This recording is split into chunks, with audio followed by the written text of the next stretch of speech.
Now then, people, good evening. Welcome back to the Just Joe football show. It's just myself at the moment, but we will be joined by Luke and Evie at some point. We've just got a few things going on. It was originally set for 8, but I've got a show at 8:30 with a Luton fan channel that I totally forgot about, and I've had to move things around. So I've just walked back through the door, and we're live. I hope you're well. Smash me a like on the video, subscribe to the channel, get your comments in, and of course, hit that notification bell. We're here, obviously, to talk about Leeds United, the current state of. There'll probably be plenty of shows throughout the week because even the most positive of Leeds fans, I'll put myself in that bracket. Happy clapper. I'm worried. I'm concerned. I'm worried. I don't have any faith that the manager will change the goalkeeper. And he has to, for me. In order for Leeds to have a shot at promotion, he has to change the goalkeeper. I believe it's that. Well, I believed it was that pivotal back when he made the mistake at Hull. I believed it was that pivotal back when he made the mistake at Sunderland. But he's backed him, and we've had some okay performances, but nothing out of the ordinary. You could argue up until his mistakes at the weekend, that was out of the ordinary for Meslier, because he saved a penalty. He made a great save just before the goal was conceded, the first one, because I said he'd been my man of the match on the watch along. My man of the match. I was a full-on jinx at the weekend because I was just about to land an 8-4 with Leeds as well. And I went, the bet's in, I've won about 170 quid, and then we went and conceded. Maybe jinx is real, but we have to make a change for the weekend, but I have no fear that the manager will. So I am going to run a poll alongside this. Now, I want you to answer this. Not what you would do. What will the manager do? Not what you will do, because I know everyone will say drop him.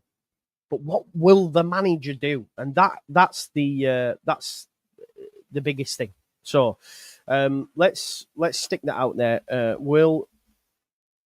Who will the manager start? So we'll go Darlow or Meslier. There we go. And I actually, look, I have no faith in it. Ow, my back. But if he's going to, it will be now. He has to. He has to. Look, we know it's there in print from The Athletic. And, we've heard it, but we've seen it in print, I think, for the first time. That during the transfer window, conversations were had between Farke and Morate about Meslier, where he was asked, how serious a problem is this?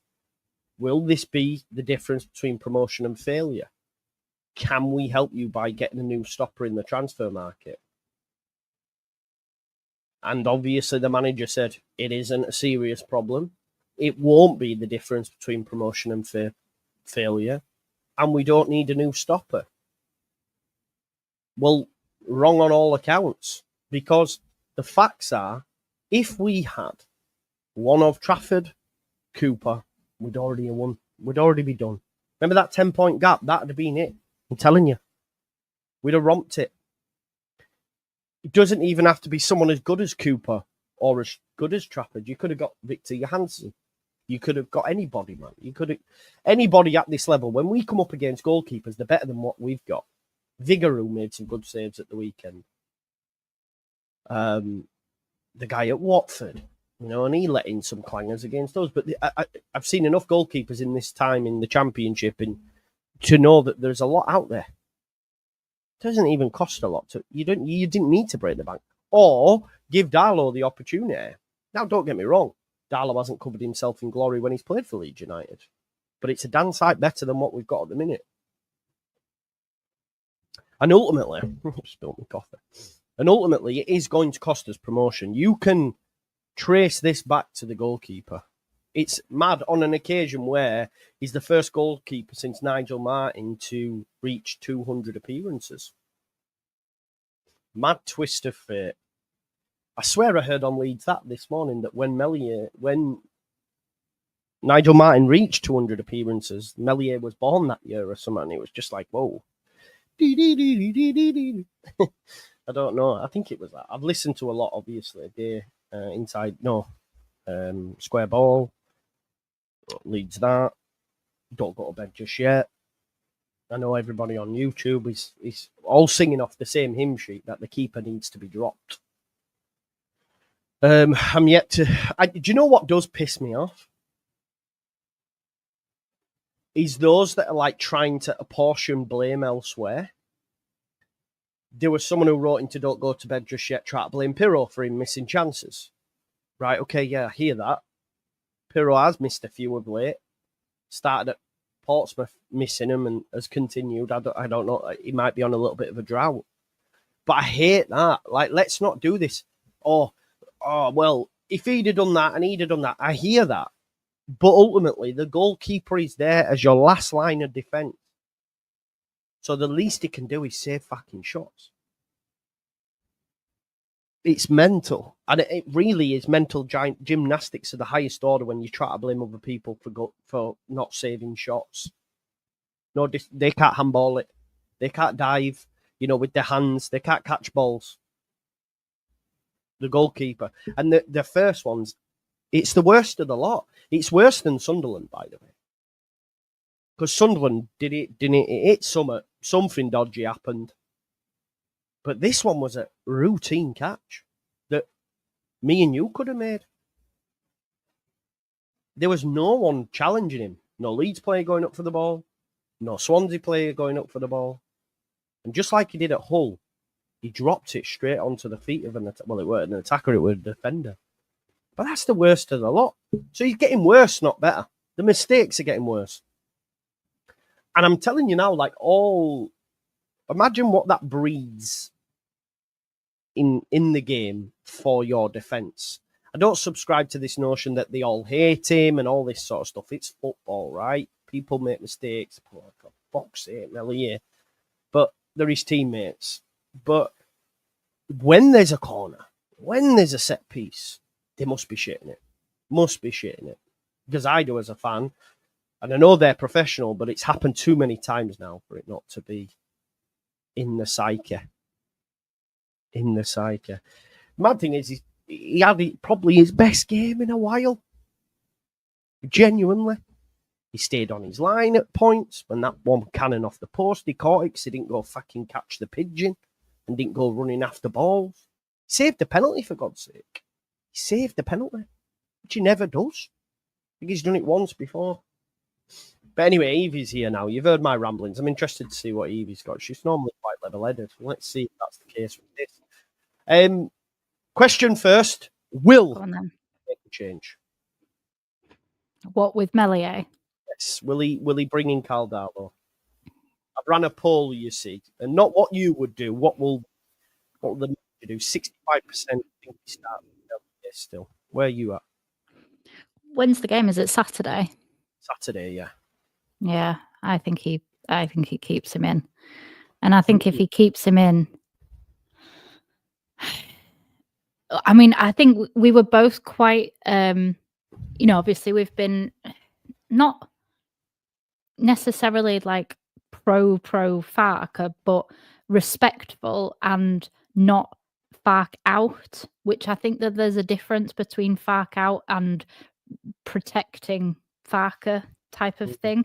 You can't deny that he has done a fairly good and consistent job, but by keeping Melier in after the Hull incident and by not making him sweat, he has made that rod for his own back. And if we don't get promoted this season, or if we even if I know we won't, but even if we got promoted through the playoffs, for me, I've been, give Farke a chance. But I've always said, if Farke gets us up through the playoff, it's been a letdown. And to be honest, I probably wouldn't keep him if he gets us up through the playoffs, because we've had so many opportunities to be miles ahead this season. And obviously, you've been quite bullish from the start of the season, we'll be 10 points clear. And I don't think, I'm never that bullish just because that's not my way. But I don't think you were wrong for being bullish, because the stats that this team, if you take the goalkeeper out of the equation, the stats that the rest of the team put out we should be miles ahead because we are top of every positive other stat other than goalkeeping stats.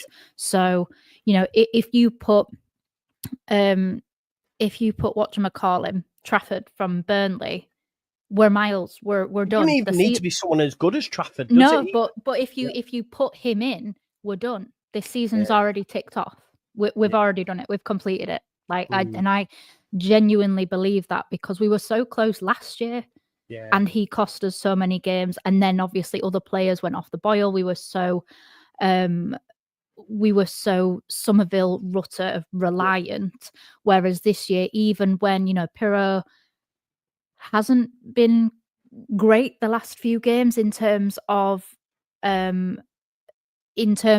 actually converting the chances, he's had enough chances, and earlier on, and I don't even mean that long ago, but he would have converted the majority of those shots that he's scuffed or missed or the goalkeeper's saved. But we still scored twice at home, and with a defence as good as ours usually is. What I would say is for that second goal, yes, Meslier should have saved it because that I was listening to the square ball earlier on, and that goal doesn't go in. A solid 80% of the time, it doesn't go in. So, but Joseph made a mistake, Tanaka made a mistake, Strout made a mistake. So before it gets to Meslier, there was 3 times that ball could have not got there. So it isn't all on Meslier, and he saved the penalty.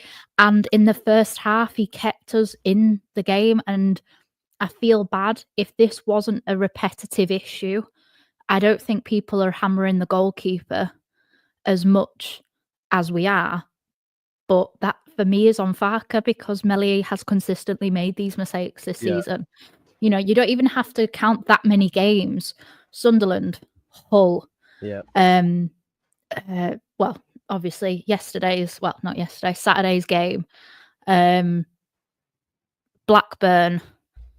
Yeah, there's loads. There's at least 4 games, and that's at least a good 10 points at least. He, as an individual, has cost us.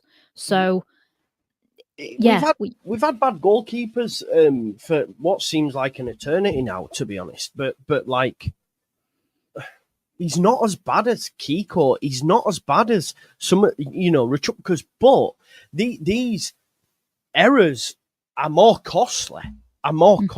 Like, he'll go down as one of the worst because of these errors. Like, because ultimately, like you said, and of course, it frustrates me. I can't lie to you when I understand why you mentioned the lead up to it, but I get it. But we've heard that so many times now. It's like no, I'm not defending him, but I am just saying that there were a catalogue of errors. We weren't at the races really that game. Other than I know we scored twice, and at home especially, that should be enough. And we've seen that it is usually enough to win a game at home because we're at a stage, aren't we, where we've got to score 2 because the keeper might throw one in. Do you know what I mean?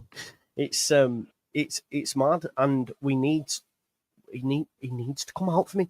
Like, the title on the video is like, and I know someone said they disagree with it, but Leeds title race fate sealed without goalkeeper change. I think it's that big that if we don't change the goalkeeper, we won't get top 2 because I feel that he's so frail now that every team's going to be on him. They're going he's to be on so frail, and yet he's so protected. It's like he's wearing glass gloves that Farke keeps on replacing after every game, kind of thing. Like he doesn't do enough to warrant starting, in my opinion, because he saves a penalty, and I thought, oh my God, it's that kind of game. Like Rodon, who has been one of our most consistent players throughout the season, but I didn't think anybody really was at it other than, because I don't know why he started Solomon, in my opinion, after, he'd played 2 full games. I didn't think Ramazani did anything, though, to impress when he came on. Ampadu was clearly rushed back and that backfired. And which these are all decisions that are on the manager. And Meslier doesn't pick himself. The manager picks him. So these mistakes and these choices by Farke are his and his alone and his cross to bear. But the frustration that I get is we'll be here next season.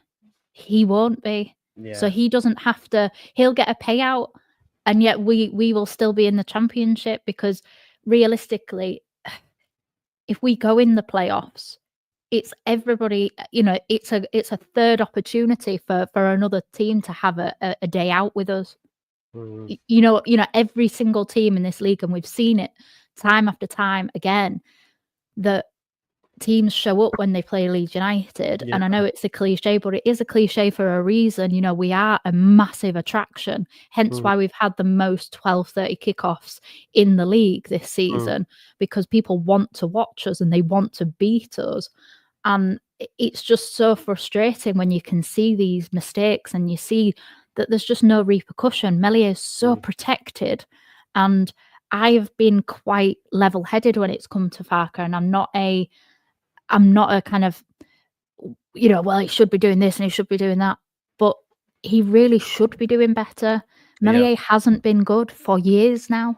And we've come down a level, and everybody says that the championship, other than the top 3 or 4 teams, is crap for the last few years. So if it's that crap, why can't our keeper, who was at one point one of the best keepers in the Premier League, he was the youngest player to have kept as many clean sheets as he did. So all of these things, and yet he's got worse. And I refuse to back down on that point now. And I don't think anybody can defend him, because he has cost us many games and points. And even if we do go up automatically, he's cost us the title, in my opinion. Yeah. Right. Let's, you bang on. Luke's just joined as well, so I'm interested to hear what Luke's got to say on the Meslier scenario. Sorry, mate, I moved you around. How are you, mate? Was you at the game yesterday, Luke? Yes, Saturday, mate, yeah. Yeah, Saturday, sorry. How was it in the ground? What was your thoughts post-match on Meslier? Was it like getting gone and now you've had time to simmer? Where you at?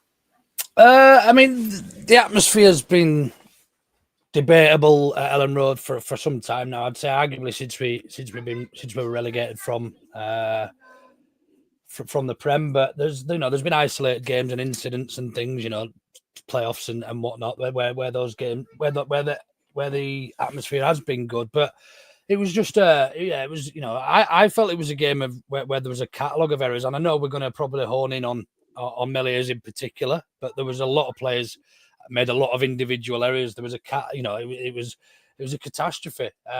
We didn't deserve to get a point from that game in my eyes. I thought we were lucky to get a point out of it. I thought Swansea were the better team. They came playing like they were the team pushing for top 2, and we had nothing to play for me. It was horrible to watch. I don't remember any, other than the first couple of minutes when I thought we probably could have gone 2-0 up within the first few minutes. We had 2 really good attacks. We obviously got the first goal, and we probably should have scored a second as well really early. But after that, I don't know if they just switched off. I don't know if it's a mentality thing. I don't know if it's to do with tired. I don't think we can use tired legs as an excuse. These people are professional footballers. I think it's a weak excuse. Look, they've got all the data available to them. They've got all the data, recovery data. Daniel Farke would not be playing players if they weren't at 100%. And it's as simple as that. He's got that data available to him, I'm sure. Meslier, less said the better. I think one thing I would say for Meslier was, but other than the obvious, he was having his best game for a long time, wasn't he? Absolutely was, yeah.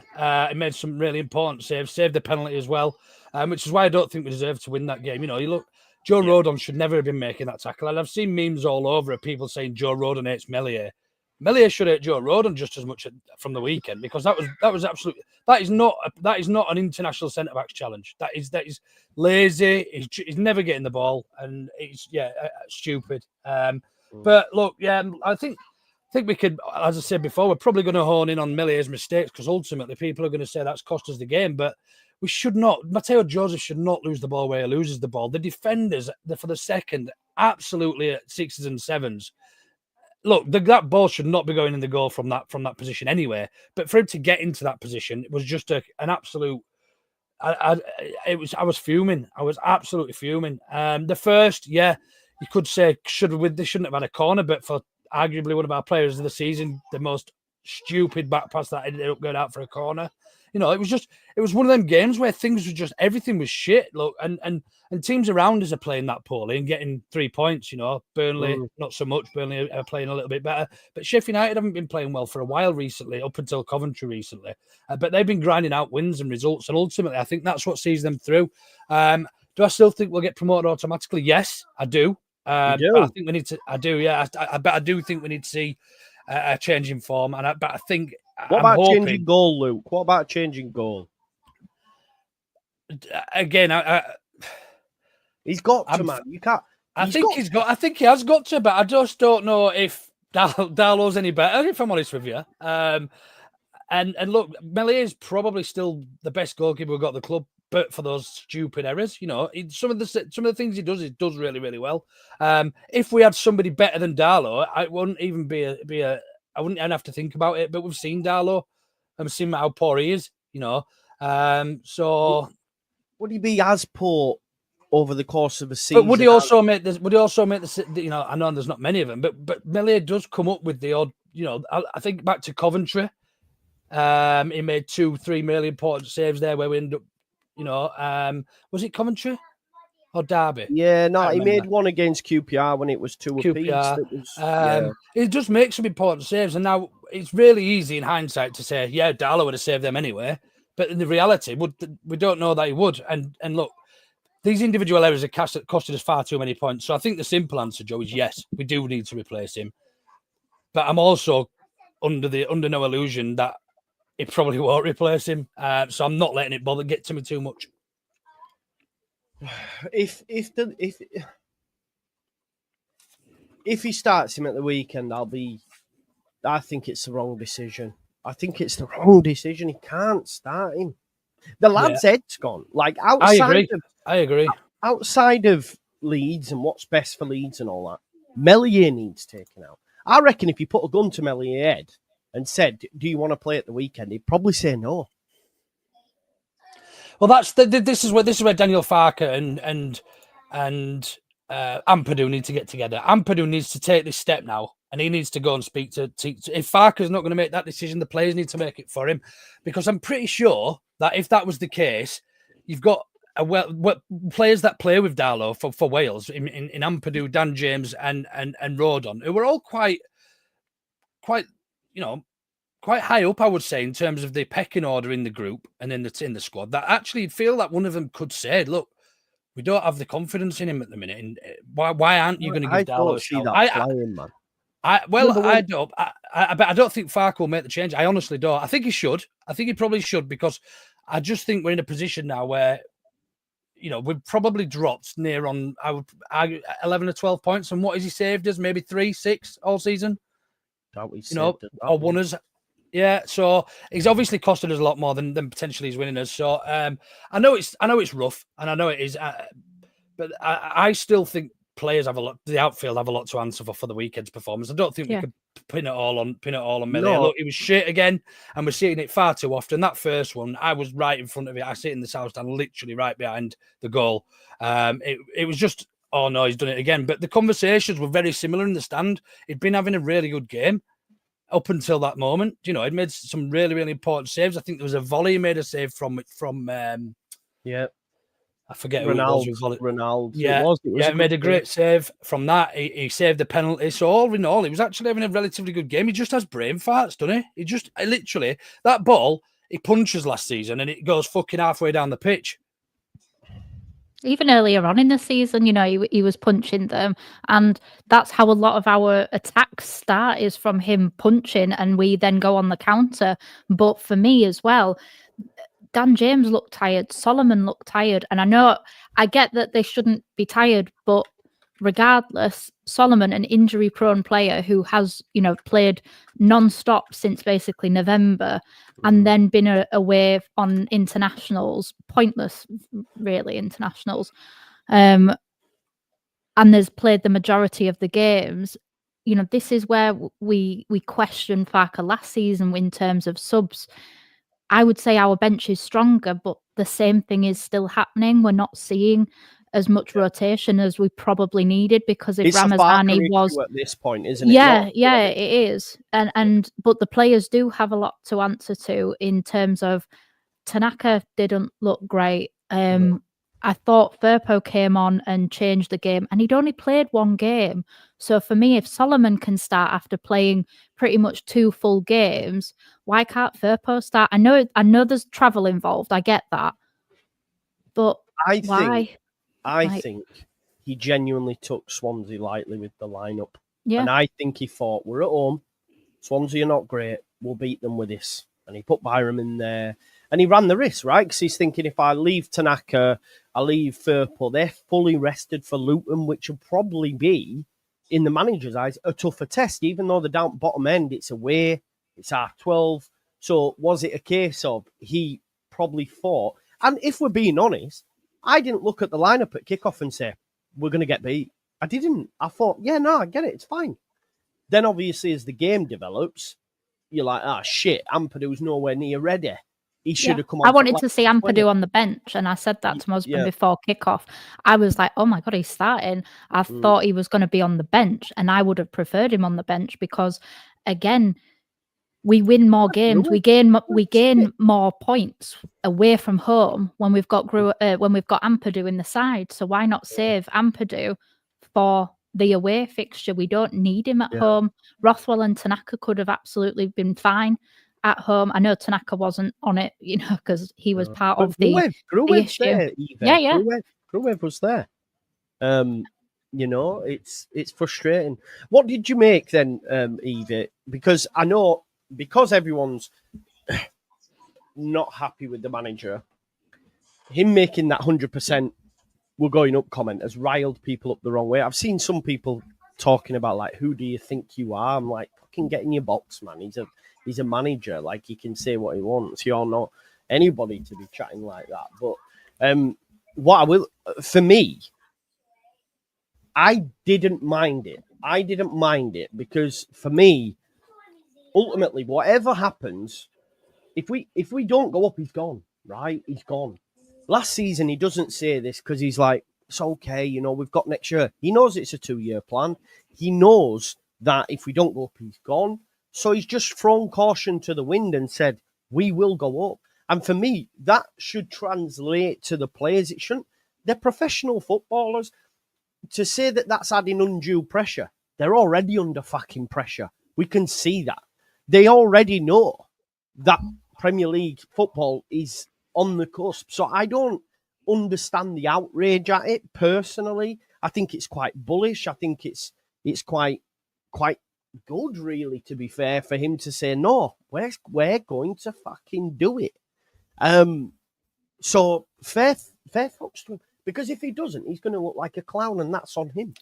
It doesn't matter if he looks like a clown, because he won't be here, Joe. Who gives it? He's got nothing to lose by saying that at all. Exactly. I think if anything, it's adding confidence. It's showing his confidence in his squad and his team.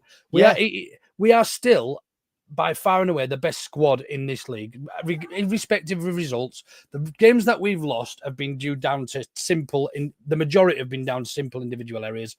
There are areas that we could have improved on, and we didn't in the summer, in the winter, in the January period. And we've literally got he has to give.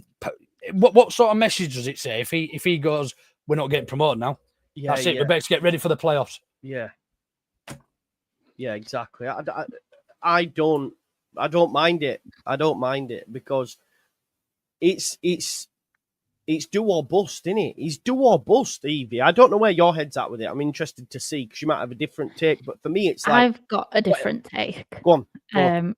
I understand the bullish, and I understand the mentality of maybe it might pump the players up and it might kind of give them the confidence. But for me, it's not necessarily the confidence that they've been lacking.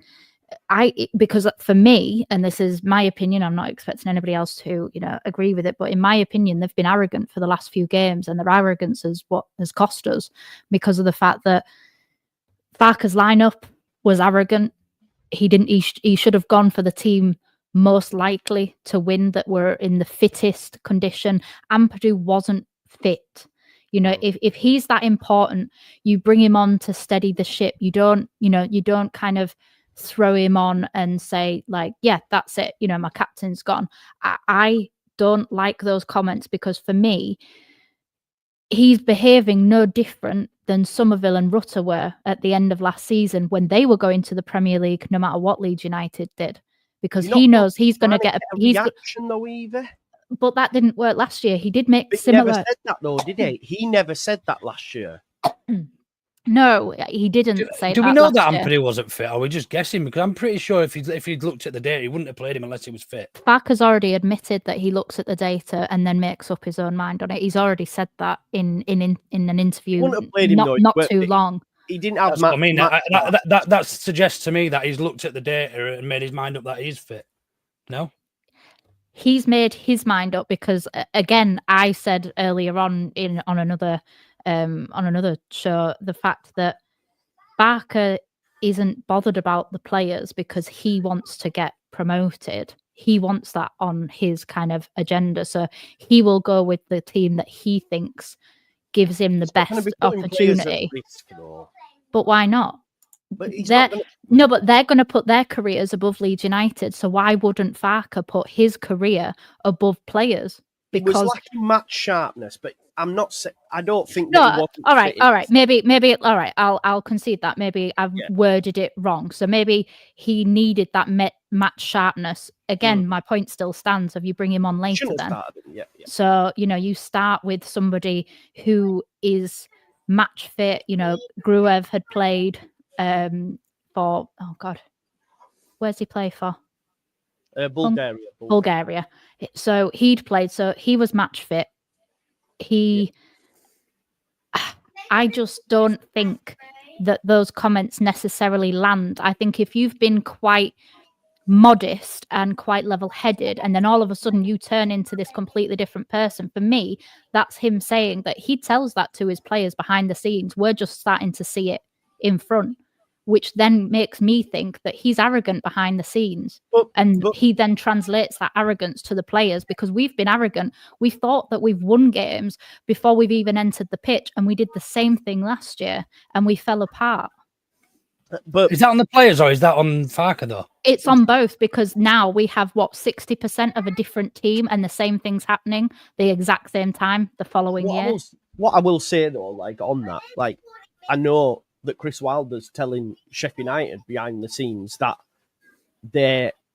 even though he's coming out and saying nice things about Leeds United, he's adding their 2 points. He's saying to them lads behind the scenes that, look, we're the best team. When we were on level points, he was telling them that we were 2 points ahead, because that's a manager's prerogative, right? He has to do stuff, man management, all that sort of stuff. We don't know what's being said. I agree with you that his selection was all wrong.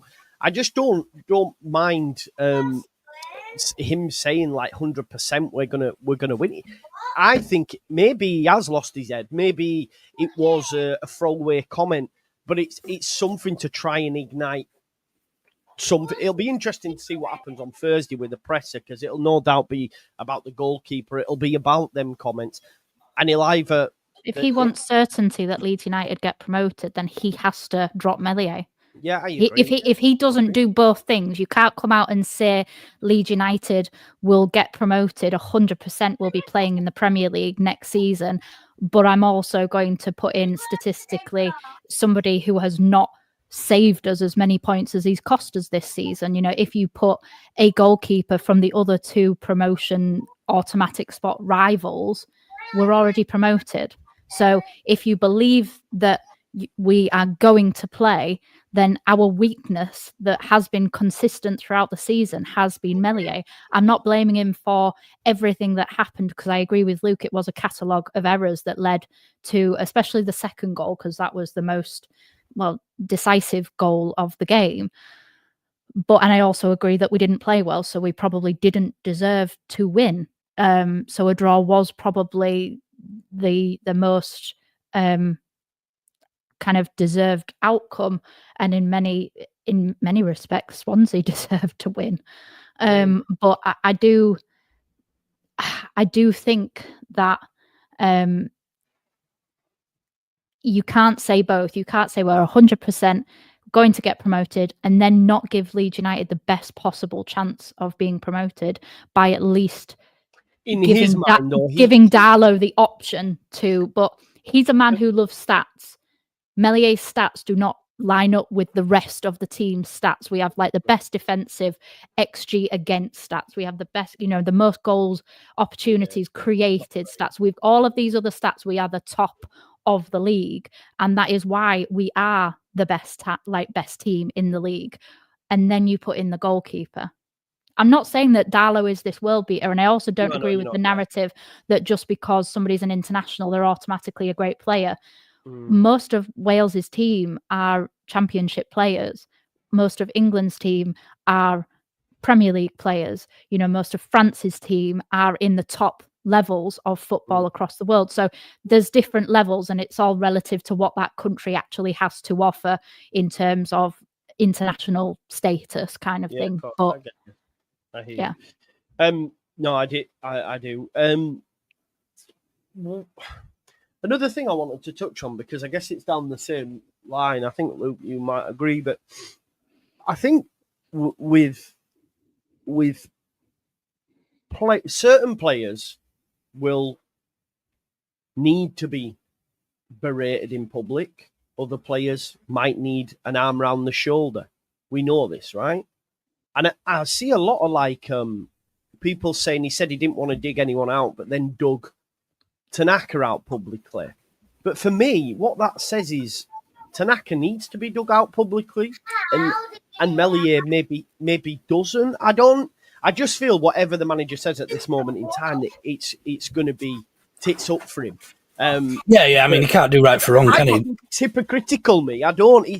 He knows Meslier. He's probably weak mentally. On the floor, he's not going to go, yeah, he's fucking shite. He needs to come out. He's not good enough. He probably knows Tanaka can. Like Vic says, he can't even speak English, so he probably don't even know. But it probably won't impact him like certain.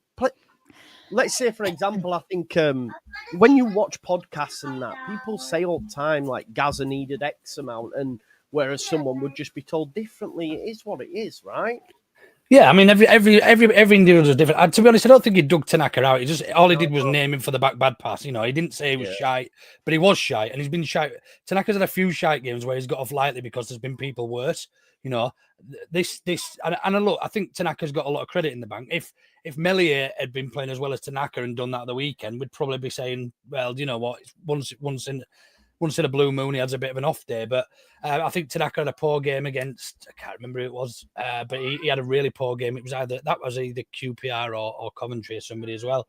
He lost the ball right on the edge of the box. But I think you're quite right. Every individual's different, aren't they? And Daniel Farke knows these, or should know this squad inside out, and understand what sort of motivates them. And if mentioning them in a presser for making a mistake is that motivator, then I guess we'll see the reaction from that at the weekend. But I don't make a lot of it, to be honest. I think some players have been.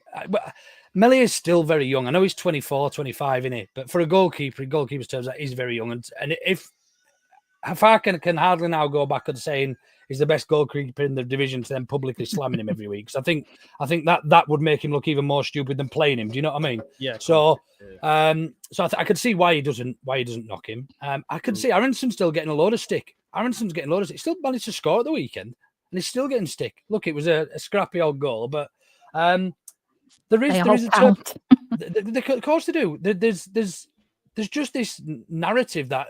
It was only a couple of months ago, Joe, when we were on that great run, or even 4 or 5 weeks ago, when we were on this fantastic 18-game run, 17 games, whatever it was, that it was the best manager, and every content creator was waxing lyrical about his man management qualities. And you can go back and you can watch all these videos, and every single one, bar one or two that I don't probably watch, I wouldn't know, has mentioned how good he is in terms of his man management. Now it's getting to the business end of the season and form's dropping off a bit. There's this question mark around his man management style. So, you can't have your cake and eat it. It's either one or the other, and I still maintain he's a good manager at this level. I don't think it's necessarily his fault we are doing what we're doing. I think it is probably a mixture of things. And look, I think certainly this weekend predominantly was just down to individual mistakes. But the worrying thing for me, Joe, is we haven't seen a really good performance for a while now. We haven't seen a really good performance for a while. And I know we beat Millwall comfortably, but it wasn't the best of performances.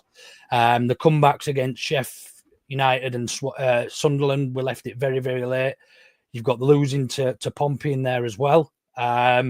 I was hoping this break might have re-energized us and given us that bit of break from club football, and we'd come back and we'd give Swansea a good idea at home, and it'd put us on this great run over the last 8 games. That hasn't happened, so that reaction has now got to come in a tough away fixture at lunchtime against a team that are doing all right. Do you know what I mean? And that's what concerns me more than anything now. Look, I don't care. I take each game as it comes. I try not to think too much about who's after Luton or anything like that. But when there's only 7 games left, it's very, very tough to think like that. So we need a revitalizing performance at some stage, and it needs to be quick because the games are running out. Exactly. And Evie, for me, it was very much, we will win our home games, like Farker says, and then get the odd point away, and that'll do enough. And then we have to win away exactly to make up for that. Yeah, we've got 2 tough away games now. I can't help at this moment in time that feel it. We're gonna fucking drop the ball, Evie. I can't help it at the minute. I don't know where you're. I'm trying to be so positive with it but I've had to step away. I haven't watched as much as I usually am. Absolutely Leeds obsessed, watching everything that I possibly can soak up. But I've had to, I've got shenanigans going on in personal life, and football is usually I know I should probably choose a different team to support if Leeds is supposed to be my happy place, but it is. And I love it. I love how passionate we are. And that also, that comes with its downsides, because you're going to have people that take that passion to the extremes, one way or another. And sometimes the extremes I struggle with, because at the end of the day, it isn't life and death, but it does mean so much to me. And watching us make the same mistake as we did last year, watching the potential, and last year we had to get there because we were so far behind Ipswich and Leicester, whereas this year we were there and we've been top of the table pretty much since Christmas. So we've been there, and not only have we been there, but we've had so many chances to pull away. And we haven't, they've kept within touching distance. And obviously that's not all on us, because other teams happen to play football and win games. But we've dropped unnecessary points in silly matches. We've won games where we probably didn't deserve to, like the Sheffield and the Sunderland. But we've also dropped points where we shouldn't have done, against Hull and against yes, we came back and we got a point against QPR, and it's in London, so I'm not really going to have a go too much at them for that. But Saturday, we should have won. We should have played better. We didn't deserve on the day to win, but we should have gone and won that game. And for me, when it comes to as well talking about, dealing with different characters differently, where is that line where we stop putting the players' feelings and considerations first and start putting the needs of the team first? The whole mantra is side before self. But why do we have to, as a manager, I understand that he protects Meslier, and that's, like you've both rightly said, that might be what he personally needs. But what does Leeds need? Why can't us as fans who pay all of our money for memberships, for season tickets, for all of the memorabilia, shirts, everything, when do we get that, kind of retribution of being able to see somebody get a little bit of a slap round the face and say, you need to do better, and there is competition, but there isn't, is there? Realistically, I genuinely do not think that he will change to Darlow, but he should do. He has to. He has to make it happen. Otherwise, it could be shit or bust. We have a couple of super chats that have come in. Jaguar Skills 69 says, I once had faith in Farker. Now, after recent results, I'm worried. Even if we do get promoted, I don't think Farker is the man to keep us there. Do you know what? Listen, I'm a big fan of Farker, but as we're drawing towards the end of the season, and obviously you see the Athletic article, and Parag had said, do you need a new keeper? Could it be the difference? If we get through by the skin of our teeth, they might look at it. They genuinely might look at it. Go on, Luke. Were you going to say something, Luke? Sorry. No, I'm sorry. I'm talking to my daughter in background on mute. Right, sorry. No, it's fine. But they genuinely might look at it. They might do, which, we have to be rid of any sentiment. I believe he would deserve an opportunity, but this ending is bad, and we need to give ourselves the best chance at it. And maybe that might be a decision that they'll make in the summer. I'm not too sure, because they may well see it and go, we offered him this. He could have, I don't know. Like you, I agree with what Evie said. If we'd have got a keeper, or if we'd have had a keeper of similar level to the top six, we'd already be home and hosed, or have a healthy enough gap to be going, do you know what? A point at home is not that bad. Someone put up a screen grab of Norwich's fixtures and the running, and they had a similar wobble, but they had such a gap that it didn't really affect them. Whereas, on both occasions we've been chasing, this time we haven't created a big enough gap, and that's probably down to dropping the ball at Sunderland, dropping the ball against Hull the weekend, It's worth noting as well, Joe. Both the other teams will have a wobble at some stage in this running. You hope, mate. And if it benefits us. They've got each other to play as well, which is going to be massive. It is. I think we just need to be more concerned about ourselves. I think we need to get that I think probably somebody said it earlier in the chat, and they're probably right. We haven't seen an outstanding performance probably since Coventry and Watford. We need 6 points from these next two away. Honestly, we do. I don't know. I think we'd probably be all right with 4. I don't think those two win the next two. I think we'd obviously want 6, but I think if we take 4 out of the next two, I still think we're going to get promoted at the top 2. We'll see. Ethan, member now for 46 months. Wow, that's insane. Wow. I know, yeah. I don't think Farker will drop Melier because it's too late in the season, and Willie deserves to start next match. I think we all agree probably Nonto has done enough now off the bench to start. Jason, where though? This is a thing. I don't know if you play. I'd drop Dan James. I think Dan James has looked leggy. He's been poor. But he could go right, or he might play midfield of Ampadu and Tanaka, and then allow Nonto to play the 10, because you've got more protection with them two in midfield than playing Rothwell. So he could do that, and I'd be all right with it. We just need something, don't we? We need a spark. I don't see how he drops Rothwell. I thought Rothwell was probably one of the only players who could take any credit out of that game at the weekend. Yeah, I agree. He's dropped him away from home before, though. I think away from home He might. Because, Luton will smell blood, won't they? And they've had a couple of good results. So, Jason says he'll stick with Melier. It goes wrong. It's on his head. Yeah, but listen, I said that. I said, look, there comes a point when you can't blame Mez anymore, because the manager's continuing to pick him. So, Liam Moore says, I've been Fark out before. You know this, Joe, but my faith is slipping again, especially if Mez doesn't get dropped. Luton is huge. I don't disagree. Kershaw, who I know is a big supporter, he says, we have to win the next 2 games. We have to show we deserve to get out of this league. We have no God-given right to go. We have to fight for it. I do think that's what's lacking. Swansea looked like they wanted it more. Genuinely looked like they wanted it more. QPR, the same until we got back into it. We just need to fucking sort our shit out and improve. And I genuinely think it could be something as drastic as, it's not even drastic, but changing the goalkeeper, starting Nonto, maybe even giving Ramazani a start. I know he was poor off the bench again, but Solomon hasn't been great. He looks tired. James hasn't been great. He looks tired. Maybe start them too and see if it'll inject something. It probably will. You can't start Joseph because he's shit. Like, it's mad. And listen, When he lost that ball, mate, at the weekend, I mean, I'm God. not his biggest fan anyway, but to No, do that in the 95th minute, whatever it was, on the edge of your own fucking box, man, I could have shot him.